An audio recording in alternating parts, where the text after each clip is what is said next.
Nós estamos então na série em pregação de Jonas, ok?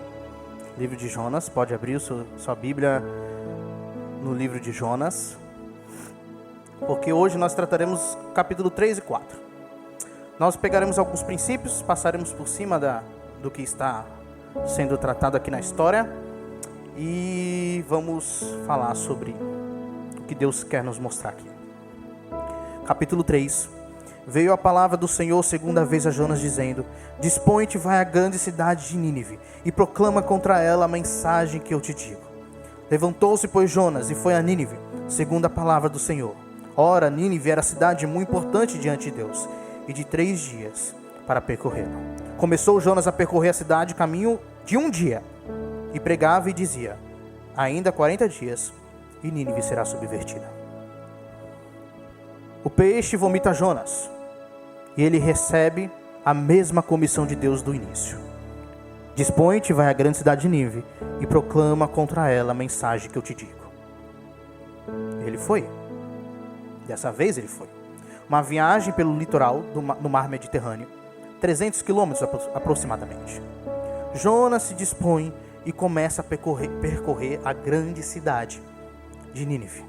Note no versículo 3, de quanto tempo é para percorrer essa cidade? 3 dias. Quantos dias Jonas percorreu?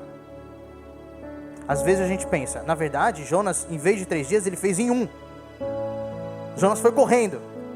Mas não é isso que está falando. Jonas percorreu a quantidade de quilometragem referente a 1 dia.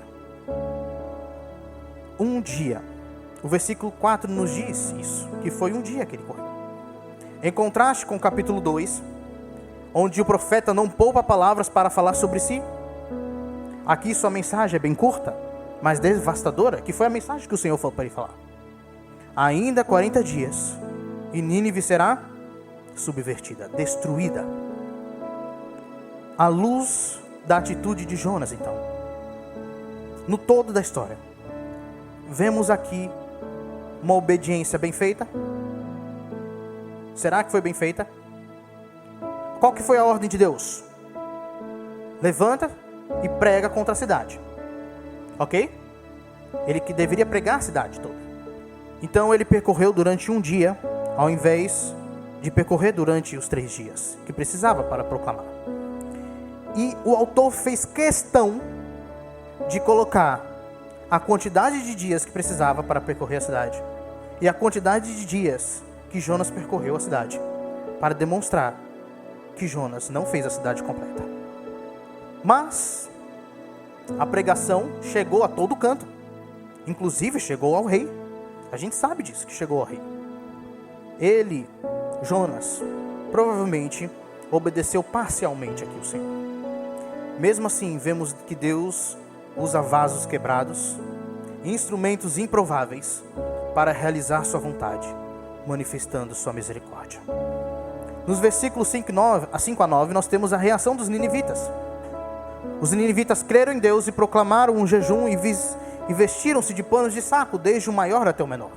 Chegou essa notícia ao rei de Nínive. Ele levantou-se do seu trono, tirou de si as vestes reais, cobriu-se de pano de saco e assentou-se sobre cinza.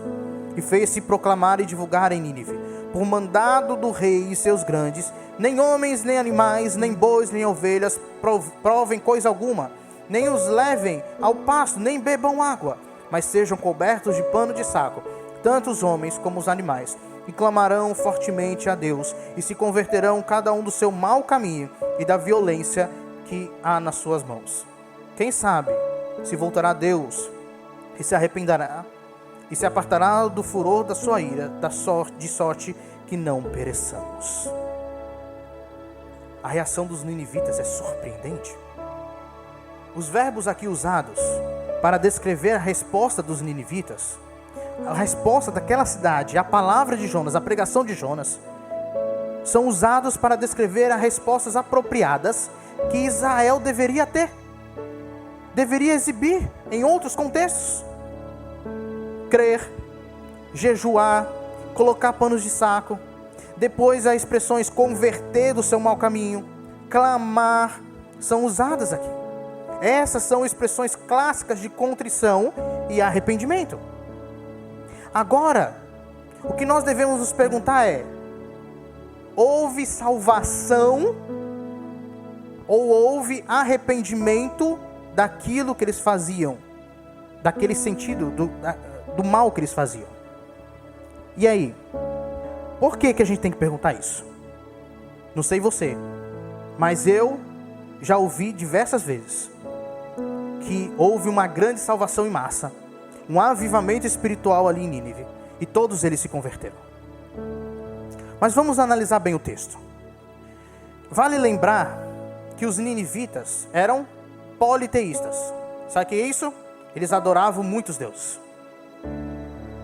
O narrador usa a palavra genérica para Deus, Elohim, não usa o nome de Deus, o nome do Deus. Tanto que, quando a gente vai ver sobre os marinheiros e a resposta dos marinheiros, o que nós vemos lá? O nome de Deus, ok? O nome de Deus. E aqui, nós não vemos isso. Nós vemos o nome genérico de Deus, ok? Que poderia ser usado tanto para Deus de Israel, como também para deuses, outros deuses, ok? Mas eles reconheceram o Deus de Jonas. Eles conheceram.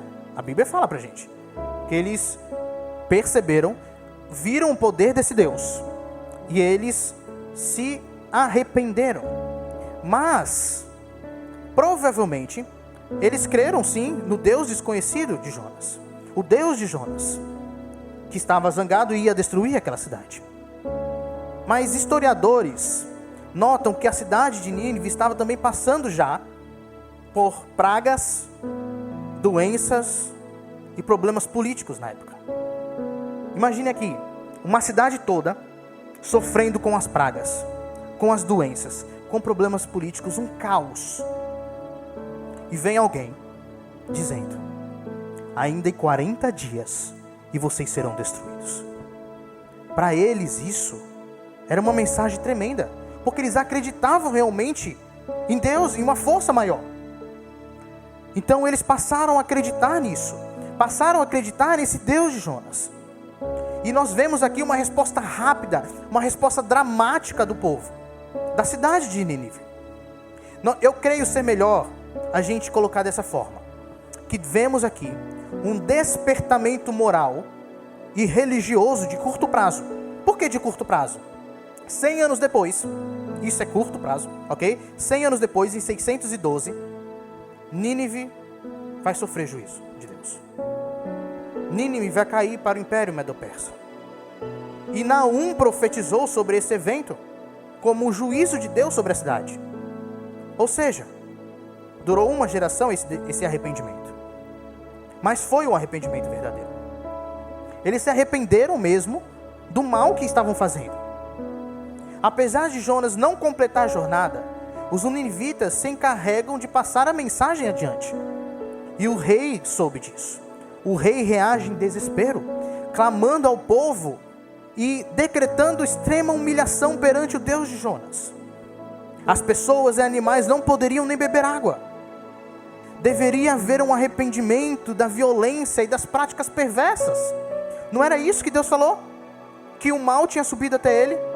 Eles eram perversos, violentos, e eles se arrependeram disso, dessa perversidade, dessa violência.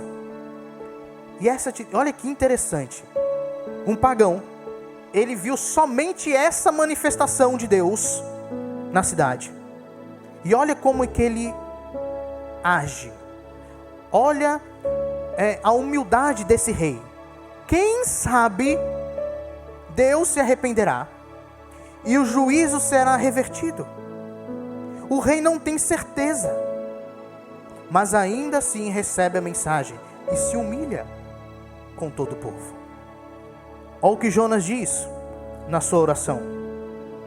No versículo 4: lançado estou de diante dos teus olhos. E aí nós vimos aqui que certamente tornarei a ver o teu santo templo. Jonas tinha certeza da sua libertação. Eis a ironia: como os marinheiros, os ninivitas não sabem praticamente nada sobre Yahvé, Jonas é um profeta do Senhor. Conhecia os feitos do Senhor. Sabia de toda a história de Deus e todos os feitos de Deus no povo. Israel não ouve aos profetas. Israel não ouve a voz do Senhor. Os assírios respondem imediatamente. Não deveria ser o contrário? Alguém que conhece Deus, alguém que conhece tudo que Deus fez pelo povo, deveria responder imediatamente quando esse Senhor pedir alguma coisa, quando esse Senhor ordenar alguma coisa, quando esse Deus fizer alguma coisa. E quem não conhece deveria deixar para lá, não sei. Mas acontece o inverso. Os assírios respondem imediatamente. Mas o Israel, durante toda a história de Israel, eles insistem em não ouvir o Senhor. Coração endurecido, coração de pedra. Mas a grande reviravolta do capítulo é Deus se arrependendo do mal que disse que faria. O que significa dizer que Deus se arrepende do mal? Pastor, Deus se arrepende? Mas Ele não é imutável. Se a gente for parar para pensar no verbo arrepender, em português, quase sempre implica que alguém tomou uma decisão errada. Mas não é bem assim, fica um pouco confuso. E também, que mal é esse que Deus se arrepende?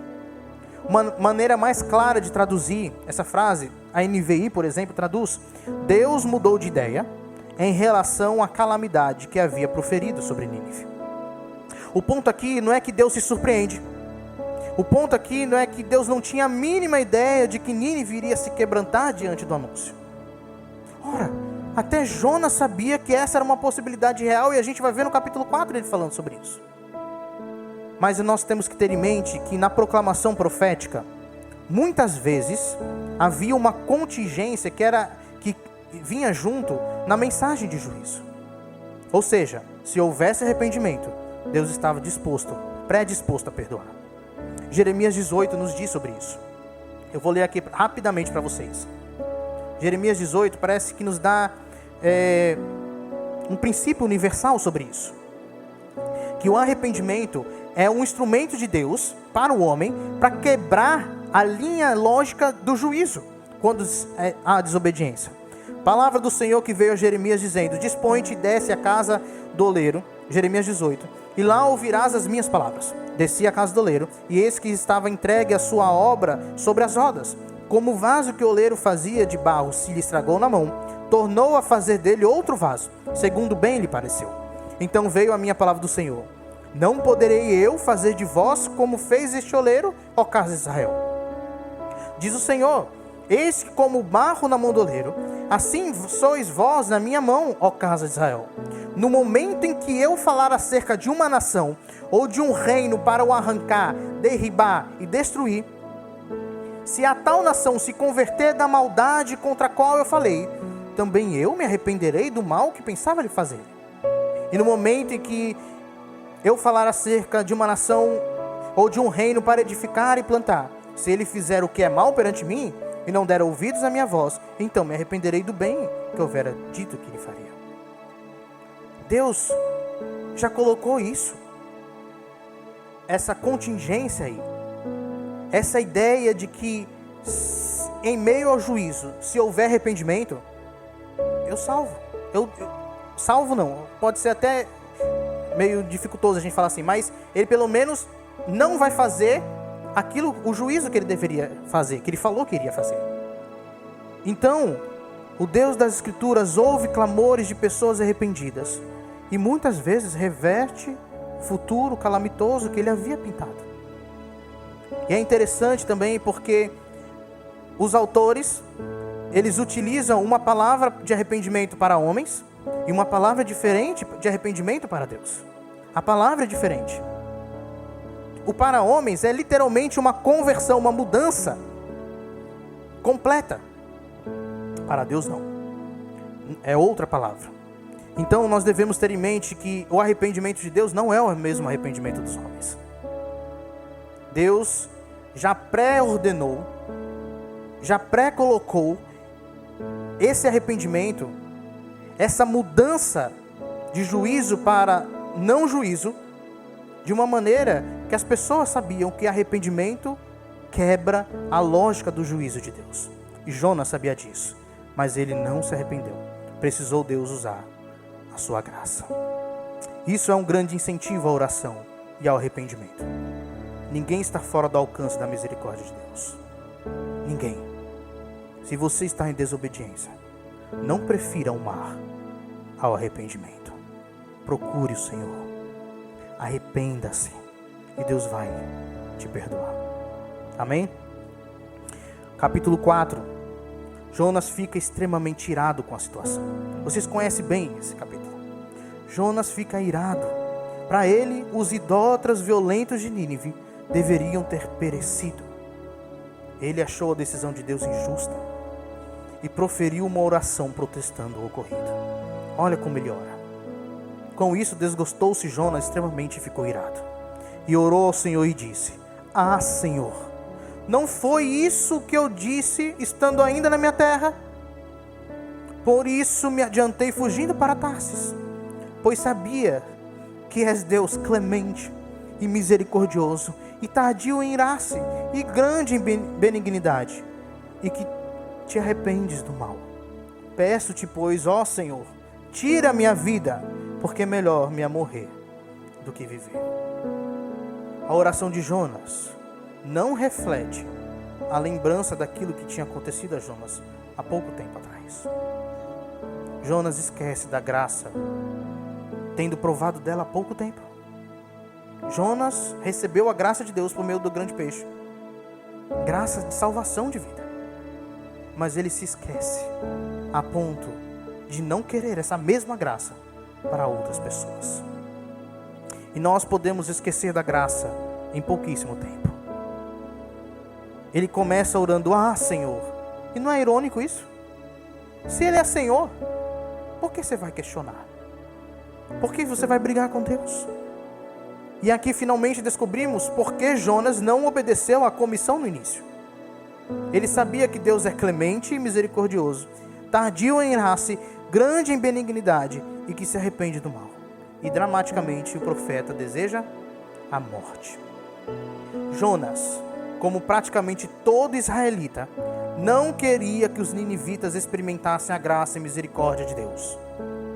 Eles achavam que a salvação pertencia ao povo deles somente, sempre com um aspecto nacionalista. E nós vimos isso até quando Jesus estava lá. Como os fariseus, por exemplo, na época de Jesus. Jonas é aquele que não aceita, por exemplo, não aceitaria que Jesus comesse com publicanos e pecadores. A graça não poderia ser derramada sobre os inimigos do povo de Deus. Essa era a justiça de Jonas. Essa era a tal justiça de Israel, dos fariseus e muitas vezes dos salvos.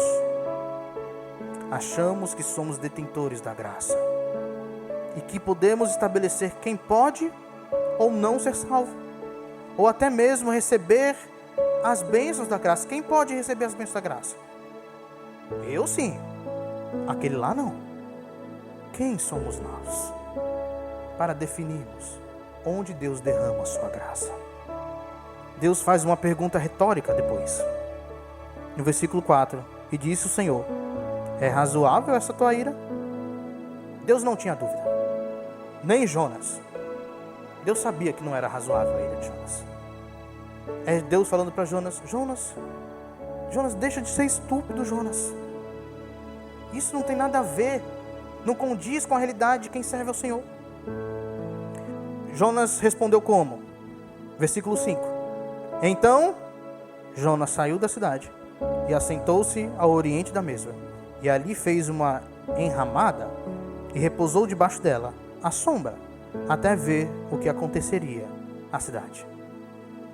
Então fez o Senhor Deus nascer uma planta que subiu por cima de Jonas, para que fizesse sombra sobre a sua cabeça, a fim de o livrar do seu desconforto.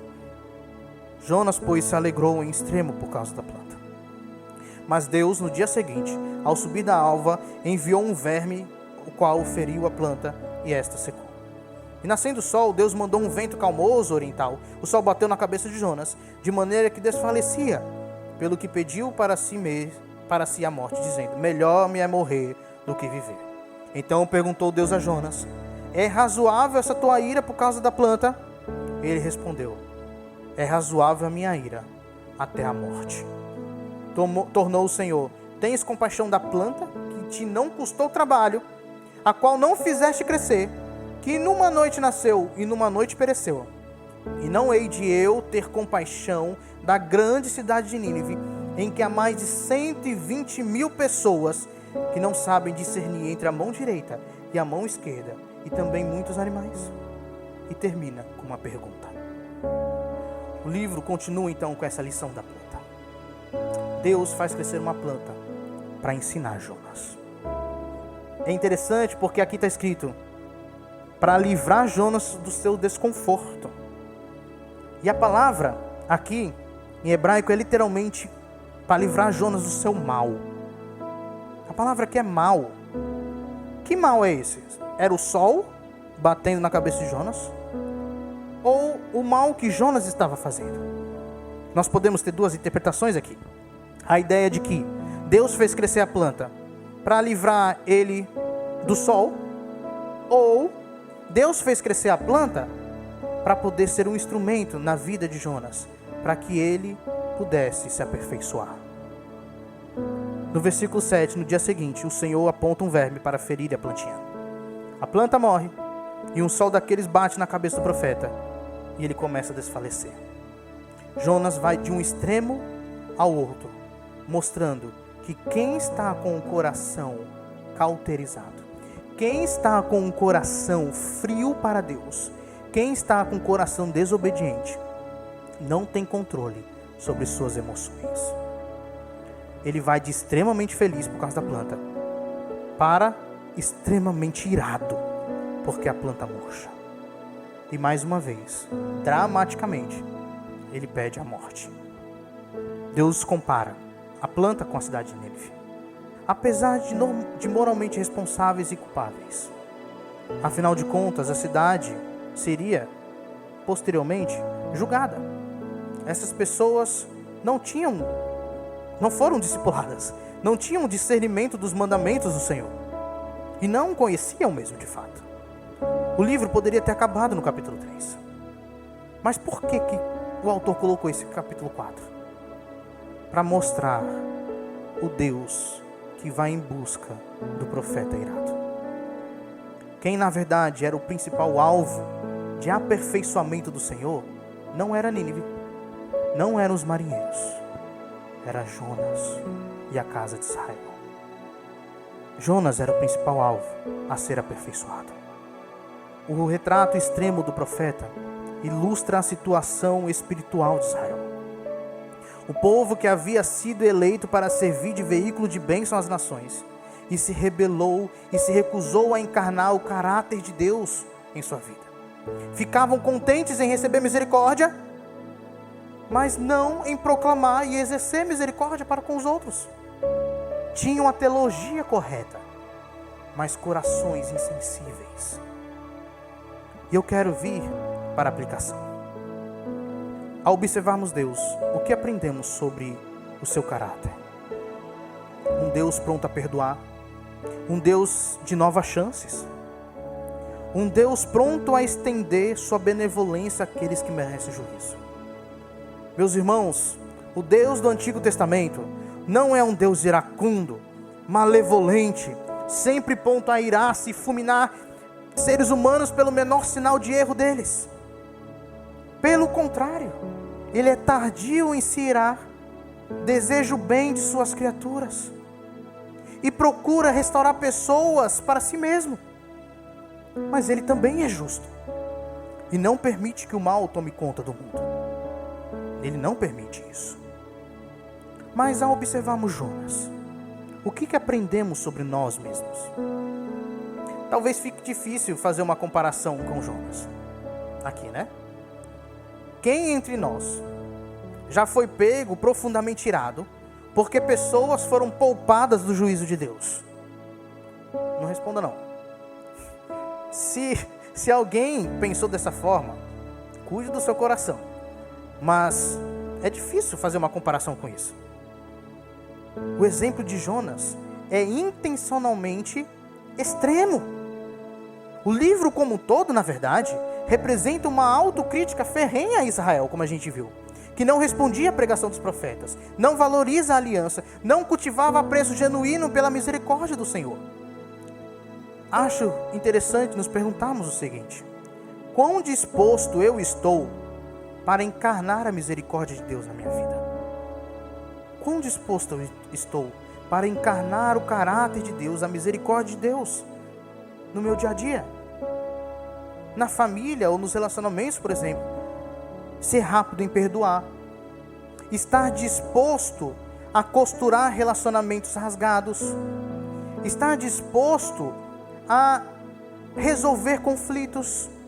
Exercer paciência para com o cônjuge, irmãos, filhos. Por exemplo, a família é o contexto primário onde o caráter de Cristo pode ser visto ou não. Se você quer conhecer uma pessoa, vai até a família. Por exemplo, na igreja, às vezes é difícil, em algumas igrejas é muito difícil, porque tem igrejas que não têm um contexto relacional para praticar esse relacionamento, esse uns aos outros, né? Que Deus fala praticamente em todas as escrituras. O primeiro passo é entendermos que a igreja é uma família. Somos irmãos de fato, porque somos gerados em Cristo, na mesma pessoa, por um Pai. Qual foi a última vez, por exemplo, que chamamos um irmão com quem temos pouca familiaridade para a nossa casa e exercemos assim hospitalidade? Qual foi a última vez que você, por exemplo, cumprimentou, deu um sorriso verdadeiro com quem não gosta muito de falar, até aquela pessoa que tem uma opinião política diferente da sua? Qual foi a última vez? Qual foi a última vez que fomos sinceros e vulneráveis sobre uma dificuldade pessoal nossa? Uma dificuldade que até poderia nos pintar assim como menos adequado em certo momento, demonstrando assim nossa confiança na graça e no corpo de Cristo. Precisamos criar contextos relacionais, onde de fato há mais oportunidade para encarnarmos o caráter de Cristo, o caráter de Deus. Como somos conhecidos na nossa sociedade, onde trabalhamos, onde fazemos compras, nos lugares que frequentamos para lazer. Será que as pessoas nos veem como pacientes, bondosos, misericordiosos? Muitas vezes falhamos por sermos um povo esquecido. Quando a coisa aperta, as orações ficam fervorosas. Mas quando temos a resposta desejada, a gratidão fica fraca, mirrada. E isso se não for esquecido de agradecer. Facilmente esquecemos de como a misericórdia de Deus nos poupou no passado, nos poupa no presente e nos poupará no juízo vindouro. De uma ponta a outra da nossa vida, é essa misericórdia, essa graça que nos sustenta. Nos esquecemos do que significa graça. Às vezes podemos até lembrar do que Deus fez, mas não tem mais efeito na minha vida. Isso é esquecimento. Quando lembramos, mas não vivemos baseado nisso. E eu quero terminar falando sobre Jesus. Mas o que isso tem a ver com Jesus? Tudo. Principalmente quando Jesus conta sobre as 3 parábolas. Quando os fariseus vieram questionar ele, porque ele estava comendo com publicanos e pecadores. Ele conta a parábola do pastor que tinha 100 ovelhas, da mulher e a dracma perdida, e do pai que tinha 2 filhos. Jesus repreende com essa parábola os fariseus, porque estavam se comportando como o filho mais velho daquele pai. Aquele que pela obrigação cumprida, porque ele ficou em casa, servindo, ajudando o pai, pela obediência realizada na casa do pai, achava-se merecedor de que o pai lhe desse festa, lhe desse tudo que o pai estava dando para o outro filho, que agiu completamente fora da vontade do pai. O que irritou o filho mais velho é que o pai não trouxe juízo sobre o mais novo, dando o que ele merecia. O filho mais velho é como Jonas. Ele não consegue se alegrar com a maravilhosa misericórdia e graça de Deus. Sabe por quê? Porque a graça de Deus tem uma tábua de valores. Uma tábua de valores que está cravada no coração daquele que morreu na cruz do Calvário. Uma tábua de valores que só encontramos em Cristo. Só consegue enxergar e entender a graça quem tem esses valores, por quem Cristo morreu. Mas não basta enxergar e entender. A graça precisa ser vivida. Precisamos encarnar o caráter de Deus a ponto de sermos manifestações vivas da sua graça e da sua misericórdia. Voltando à pergunta inicial, como resgatar o fervor pela missão de Deus? Deixando o nosso coração ser cativado pela beleza da misericórdia e graça de Deus, nos tornando manifestações vivas